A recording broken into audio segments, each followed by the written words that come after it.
একজন মৌলানাকে বলছি, মৌলানা সাহেব আসেন, জামিয়া সালাফিয়া সম্মেলনে আসেন, তো হাসছে। আসেন না, হাসছে। যে আমাকে ডাকেন, আপনাকে ডাকা লাগবে না, মুচি দিয়ে ডাকিয়েন, আমি চলে যাব। আসেন, হাসছে। তখন বলছে আপনার বাপও যেতে পারবে না। আমি বলছি আপনার বাপও পারবে না। তার মানে এইটাকে আমি খুব ভালোভাবে চিনি, খুব ভালোভাবে জানি।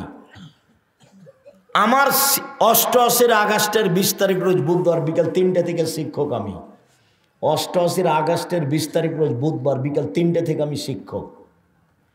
আর 90 সাল থেকে আমি মাঠে আছি। কাজে আপনার অবস্থা আমি খুব ভালোভাবে চিনি, খুব ভালো করে জানি। সম্মানিত দিনী ভাই বোন, মনে রাখা ভালো হবে, হজ একটা গুরুত্বপূর্ণ ইবাদত। ও যদি কবুল হয় তাহলে মানুষ হয়ে যায় সেদিনের মতো যেদিন তার মা তাকে জন্ম দিয়েছে, নিষ্পাপ হয়ে যায়। হজ এমন একটা ইবাদত যদি কবুল হয় তাহলে মানুষ নিষ্পাপ হয়ে যায়। এর পরেও হজের নেকি যত ভারী, বিচারের মাঠে নেকির পাল্লায় সদাচরণ চালচলনের নেকি তার চেয়ে হাজারো গুণ বেশি ভারী। চালচলন কি জিনিস আমি ধারাবাহিক হাদিস পেশ করছি, তখন আপনি ধরতে পারবেন। এখন আপাতত কথাটা ধরে রাখেন। সম্মানিত দিনী ভাই বোন, দান সবচেয়ে শক্তিশালী পাওয়ারফুল ইবাদত, একটা থেকে আরেকটা ঘটিয়ে দিতে পারে। দান দান করলেন, মায়ের নামে কবরের শাস্তি বন্ধ হয়ে গেল। কত শক্তিশালী ইবাদত। এর পরেও এই দানের নেকি যত ভারী, সদাচরণের নেকি তার চেয়ে হাজারো গুণ বেশি ভারী। তাহলে আবার অনুবাদ করি হাদিসটা, সবাই তো বুঝতে পারবেন না। মৌলানা সাহেব সভাপতি আছেন, এরা কোরআন হাদিসের দক্ষশীল মানুষ, আরো যারা আছে তারা বুঝবে। আল্লাহ নবী বলছেন যে ইন্না আফকালা শাইইন, সবচেয়ে ভারী, ওটা ইসিম তাবজিল, সবচেয়ে ভারী নেকি ইদাও, যেটা রাখা হবে ফি মিজানিল মুমিন, মোমেন পুরুষ নারীর নেকির পাল্লাই, সবচেয়ে ভারী, সেটা হলো আল খলকুন হাসান, ভালো চালচলন, ভালো আচরণ, ভালো চালচলন। মনে থাকবে না কথাটা? এর সাথে কোনোটাই টিকবে না। সম্মানিত দিনী ভাই বোন, আর একটু মনে রাখেন, বিচারের মাঠে হিন্দুদের পাপ নেকি ওজন হবে না। কেন? ওদের নেকি নেই। বিচারের মাঠে ইহুদিদের পাপ নেকি ওজন হবে না। কেন? ওদের নেকি নেই। বিচারের মাঠে খ্রিস্টানদের পাপ নেকি ওজন হবে না। কেন? তাদের নেকি নেই। বিচারের মাঠে কাদিয়ানি, শিয়া, মুরজিয়া, জাহামিয়া, কারামিয়া, যত ভ্রান্ত আকীদার মানুষ আছে, এদের পাপ নেকি ওজন হবে না। কেন? তাদের নেকি নেই। তো এদের জাহান্নাম হবে কিভাবে? আল্লাহ বলছেন ইউখাযু বিন নাওয়াসি ওয়াল আকদাম, এদের মাথার সম্মুখ ভাগ, মুখের দিক আর পা ধরে জাহান্নামে নিক্ষেপ করা হবে। এ হলো এদের বিচার। আর মোমেন পুরুষ নারী যারা, আমরা আপনারা যারা, এদের ব্যাপারে আল্লাহ বলছেন ফাম্মা মান সাকুলাত মাওয়াজিনুহু ফাহুয়া ফি শাতির রাদিয়া, বিচারের মাঠে যাদের নেকির পাল্লা ভারী হবে তাদের থাকার জায়গা হবে অতীব সুখ স্বাচ্ছন্দ্যময় জান্নাত। নেকির পাল্লা ভারী হলে। ওয়া আম্মা মান খাফফাত মাওয়াজিনুহু ফাউম্মুহু হাবিয়া, আর যার নেকির পাল্লা হালকা হবে তার থাকার জায়গা হবে অতীব গভীর গহ্বর হাবিয়া নামক জাহান্নাম। ওমাদরাকা মাহিয়া, মুহাম্মদ সাল্লাল্লাহু আলাইহি ওয়াসাল্লাম বলতে পারেন হাবিয়া নামক জাহান্নামটি কি? আপনার কি জানা আছে? আমি বলি নারুন হামিয়া, তা হচ্ছে জ্বলন্ত উত্তপ্ত আগুন। পাল্লা হালকা হলে জাহান্নাম, নেকির পাল্লা ভারী হলে জান্নাত। এটা আল্লাহ বলছেন। তাহলে পাপ নেকি মানুষের ওজন হবে, এটা বুঝতে পেরেছেন তো? মানুষের পাপ নেকি কি হবে? ওজন হবে। নাযাউল মুআযিনাল কিসতা ইয়াউমাল কিয়ামা, আল্লাহ তাআলা বলছেন আমি বিচারের মাঠে দাঁড়িপাল্লা স্থাপিত করব ন্যায়সঙ্গতভাবে আমি দাঁড়িপাল্লা স্থাপিত করব, কারো নেকি কমবেশ করা হবে না। এই কথা আল্লাহ তাআলা বলেন। ঠান্ডা তো। সম্মানিত দিনী ভাই বোন, বলছিলাম সদাচরণের নেকি সবচেয়ে ভারী। মধ্যখানে আর একটা কথা বলে সিরিয়াল শুরু করি। আর একটা ইবাদতের নেকি ভারী, তবে সবচেয়ে ভারী নয়। আর একটা ইবাদতের নেকি ভারী। দেখেন আমার দিকে।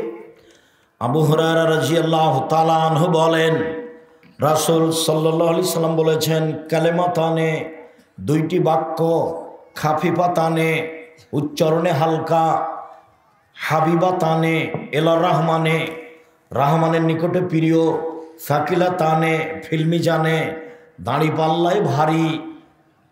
সুবহানাল্লাহি ওয়া বিহামদিহি সুবহানাল্লাহিল আযীম। সুবহানাল্লাহি ওয়া বিহামদিহি সুবহানাল্লাহিল আযীম। সুবহানাল্লাহি ওয়া বিহামদিহি সুবহানাল্লাহিল আযীম। এর নেকি ভারী, তবে সবচেয়ে ভারী নয়। তবে সুবহানাল্লাহর চেয়ে ভারী, আলহামদুলিল্লাহ এর চেয়ে ভারী, আল্লাহু আকবার এর চেয়ে ভারী, সুবহানাল্লাহি ওয়া বিহামদিহি শুধু এইটুকুর চেয়ে ভারী, সুবহানাল্লাহি ওয়া আলহামদুলিল্লাহি ওয়া লা ইলাহা ইল্লাল্লাহ আল্লাহু আকবার এর চেয়ে ভারী। যত তাসবিহ আছে দুনিয়াতে, সব তাসবির চেয়ে ভারী নেকির তাসবিহ কি বলেন তো দেখি? সুবহানাল্লাহি ওয়া বিহামদিহি সুবহানাল্লাহিল আযীম। মুখস্থ নাই নাকি এইটুকু?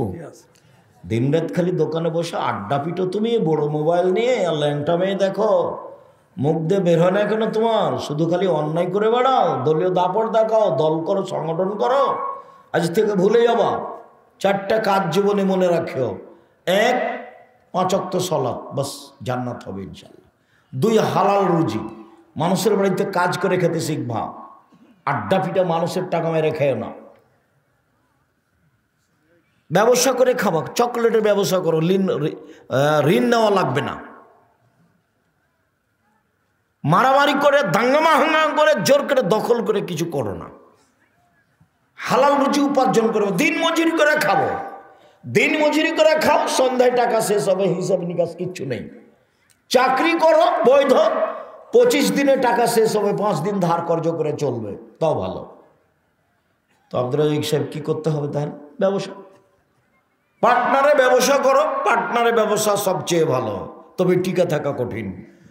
10 জনে ব্যবসা শুরু করেছ পার্টনারে, 11তম সদস্য হলেন আল্লাহ।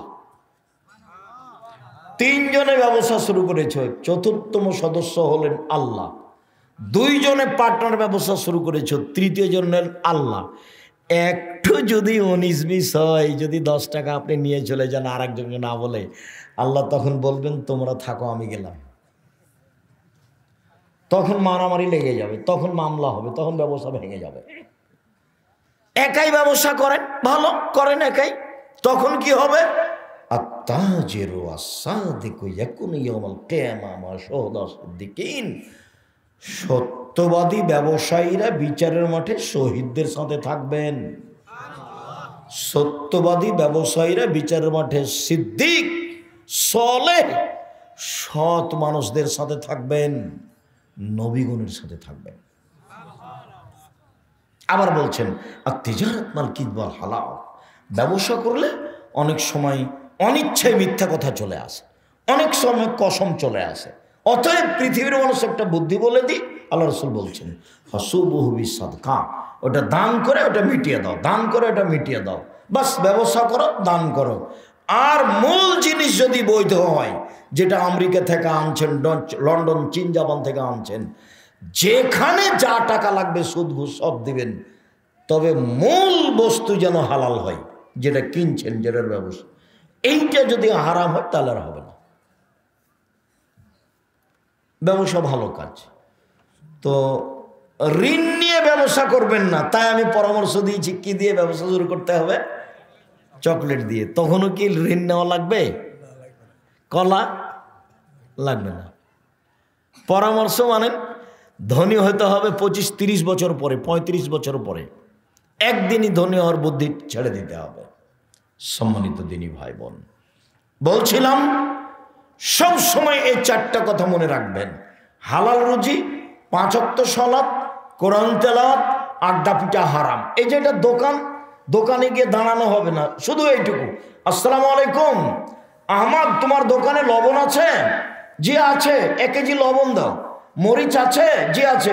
200 মরিচ দাও। এই টাকা নাও, বাস, আসসালামু আলাইকুম, গেলাম। এর চেয়ে বেশি আপনি দোকানে দাঁড়াতে পাবেন না। যদি দাঁড়ান তাহলে আপনার খাসলত খারাপ, আপনার অভ্যাস খারাপ, আপনার স্বভাব খারাপ, আপনি নিম্ন শ্রেণীর মানুষ, আপনি ইতর শ্রেণীর মানুষ। কষ্ট নিয়ে কোনো লাভ নেই। আপনাকেই বলতে হবে, এই ছেলে বলো তোমার চাচাকে, বলো তোমার বাপকে, ল্যাংটা ভাই নাচছার ওখানে বসে আছে টুপি মাথা দিয়ে, বলো তো চাচা কেমন লাগে এটাকে, আপনি কেমন মানুষ? কি বলে তোমার চাচার মুখখান দেখো, ছোট হয়ে গেছে, নোংরা হয়ে গেছে, খেস্টে খেস্টে লাগছে, দেখো না তোমার চাচাকে দেখো। তার মানে এটা খারাপ, এই অভ্যাস খারাপ, এই খাসলত খারাপ, এই স্বভাব খারাপ। এটা হলো নিম্ন শ্রেণীর মানুষের অভ্যাস, নিম্ন শ্রেণীর মানুষের খাসলাত। যারা তৃতীয় শ্রেণীর মানুষ, যারা রাস্তাঘাটে মারামারি করে বেড়ায়, তারা। তুমি কেন এখানে? আপনি কেন ওখানে? কেন থাকবেন ওখানে? থাকবেন কেন? কেন থাকবেন? কই 4 স্টোরে না বসলে তো দিন চলে। আমরা তো জীবনে কোনোদিন বসিনি, জীবনও কোনোদিন বসিনি, ছাত্র জীবন থেকে আজ পর্যন্ত 16 বছর ছাত্র জীবন আছে। আমার মা যখন বাড়ি থেকে বের করতেন তখন বলতেন, 1 দোকানে বসিও না, 2 বন্ধুতালি করো না, 3 দাওয়াত খায়ও না, 4 1 দোকানে বসিও না, 2 প্রাইভেট পড়ায়ও না, 3 দাওয়াত খায়ও না, বন্ধুতালি করো না। এই 4টা কথা বলতে আমার মা। দোকানে বসিও না, প্রাইভেট পড়ায়ও না, বন্ধুতালি কারো সাথে করো না, দাওয়াত খায়ও না। এভাবে আমার মা বলে পাঠাতেন বাড়ি থেকে বের করার সময়। তো আপনি ছেলে রেখে আসেন প্রতিষ্ঠানে, পরের দিনই দেখতে যান, কাঁধে তখন নিয়ে চলে আসেন। তা আমি খুব কষ্ট পাই যে আপনি দিন রাত আমার বক্তব্য শুনলেন, তবে একটু আপনার পরিবর্তন আসলো না। তা আমরা একদিন নাচল মাদ্রাসাতে পড়ছি, আসবো না, সেই জন্য নদীতে সাঁতার দিচ্ছি, অনেক দেরি করে আসছে। তা আমার মা ভাত টাত রান্না করে রেডি হয়ে বসে আছে। তো এখন আমি এসে বলছি যে আজকে যাব না। তো আমার মা খাওয়া রেডি করেছে, খেয়ে নে যা। তো খেতে বসেছি, তো বলছে আজকে যেতে হবে। আজকে যাব না, দেরি হয়ে গেছে। না যেতে হবে, যে আজকে যাব না, না যেতেই হবে। যেমন জোর করে বলে যেতে, বলছি খাবো না। তো খাস না। তা আমি উঠে গেলাম। তখন এখন আমি ব্যাগ নিয়ে হাঁটছি, তা আমার মা বলছে টাকা নেই। তা আমি বলছি টাকা নিব না, জানিস না যা। তা আমি টাকা ছাড়া, খাওয়া ছাড়া বাড়ি থেকে বের হয়ে গেলাম। তা আমার মা নরম হলো না, চলেই গেলাম। আমার মায়ের ছেলে বেশি এ কথা নয়, আমার মায়ের ছেলে মেয়ে তো কম। আমি খুব সাদের। আমার মা আমার পিছে হাঁটতে হাঁটতে, যেদিন আমি ইন্ডিয়া যাই, প্রায় নদী প্রায় কিলো কাছাকাছি চলে গেছে, পিছে পিছে বলছে আর বলছে পুলিশে মারবে, যাস না, পুলিশে মারবে। এই দৃশ্য যখন আমার মনে হয় তখন আমাকে ভিন্ন ধরনের লাগে। আল্লাহুম্মা গফিরলাহু আল্লাহুম্মা গফিরলি আবি উম্মি ওয়ারফাদার জাতাহু ফি মাহদিন ওয়াসসালাহু ফি কবরিহি ওয়া নাব্বিরিল্লাহু ফি। সম্মানিত দিনী ভাই বোন, বলছিলাম সদাচরণ। দেখেন একটার পর একটা শুরু হলো। আল্লাহ তাআলা বলেন, ইদফা বিল্লাতি হিয়া আহসান। মুহাম্মদ সাল্লাল্লাহু আলাইহি সাল্লাম, আপনি যখন মানুষের সাথে কথা বলবেন, প্রতিপক্ষ যা বলেছে আপনারটা তার চেয়ে সুন্দর হতে হবে। সামনের লোক যা বলছে তার চেয়ে আপনারটা কি হতে হবে? সুন্দর হতে হবে। এই কথা কি শুধু রাসূলের জন্য না আমাদের সবার জন্য? আমাদের সবার জন্য। এই ছেলে, তোমাকে বলছি, তোমার হায়াত লম্বা, বেঁচে থাকো, আল্লাহ তোমাকে বেঁচে বাঁচিয়ে রাখুক। মানুষের সাথে কোনোদিন কথা বললে ওকে অপমান করে খাটো করে বলার চেষ্টা করবে না, জিন্দেগিতে কোনোদিন বলো না। এটা আজকেই শিক্ষা নিতে হবে। রিক্সাওয়ালার মতো হয়েও না। রিক্সাওয়ালার এর রিক্সাটা ওর সাথে বেঁধে গেছে এখনই, এই যে তোমার এতে সাপাহারে বা তোমার বাড়ির পাশে। ও যে বললো, এমন বললো একবারে মা তুলে আর ঢাকার হলে তো যে ভাষা বললো, একটু পরে এর রিক্সাটা আর একজনের সাথে লেগে গেছে। তখন ওইও বলল, বলো তো এই চালচলন কেমন, এটা কি জিনিস? সামান্য 2টা টাকা নিয়ে ওই ড্রাইভার আর একটা কন্ডাক্টর তোমার কাছে 5 টাকা বেশি চেয়েছে। এই যে তুমি তার সাথে গন্ডগোল শুরু করলে, একবারে নওগাঁতে শুরু হয়েছে গন্ডগোল, একবারে তুমি নজিপুরে এসে নামা পর্যন্ত একই রকম চললো। বলো এটা কোন চালচলন? বলো এটা কোন আচরণ? তোমার চাচার সাথে তোমার আব্বার কি যে হয়েছে, তুমি খালি লাঠি নিয়ে লাফ দিয়ে যে বলছো, আয়না তুই বের হয় না, তোকে দেখে নিচ্ছে, আয়না তুই বের হয় না, তুই দেখে নিচ্ছে। এটা কি? তুমি কি পশু? তুমি কি গরু ছাগল? তুমি কি কুকুর শ্রীগাল? তুমি কি হায়ানা? তোমার চরিত্র এমন কেন? তোমার আব্বাকে টেনে নিয়ে আসো, বলো আব্বা মারামারি করে কি হবে আব্বা? আচ্ছা আমার চাচা না হয় 1 ফুট বা 2 ফুট জমি নিয়েছে, কি হবে আব্বা? চলেন তো দেখি। আমার নানার কথা আমার মা নকল করতেন, যে আমার নানি বলতো যে ধান যে মানুষ আশেপাশে কেটে নিল তো তুমি কাটতে যাবা না? যে মানুষে কাটো যাবো, যখন 2 দিকের মানুষের কাটা হয়ে যেত তখন কাটতে যেত। বলছে আগে যদি একটা থোপ আমার দিকে চলে আসে, থোপ বুঝেন আপনারা? ধানের থোপ, যেটা 4-5টা ধান আছে একসাথে, ধানের মোথা থোপ কয়েকটা একসাথে বড় হচ্ছে। তো আবার ওই এখন তো আইল হয়ে গেছে, তখন মেপে ফাঁড়ি দিত। তো ফাঁড়ি দেওয়ার সময় মাঝামাঝি যে ধানের থোপটা পড়েছে, ওটা কি করবেন বলেন? এবার দেখি। খুব কঠিন জীবন, খুব কঠিন জীবন। আল্লাহ রসুল বললেন, সাহাবিগণ বললেন আল্লাহ রসুল সবচেয়ে ভালো মানুষ কে বলেন তো? আল্লাহ রসুল সবচেয়ে ভালো মানুষ, এটাই জিজ্ঞাসা। তখন আল্লাহ রসুল বলছেন মাহমুমুল কালব সাদুকুল লিসান, মুখে যে সত্য অন্তর যার নিরাপদ, মুখে যে সত্য অন্তর যার নিরাপদ, সেই হলো ভালো।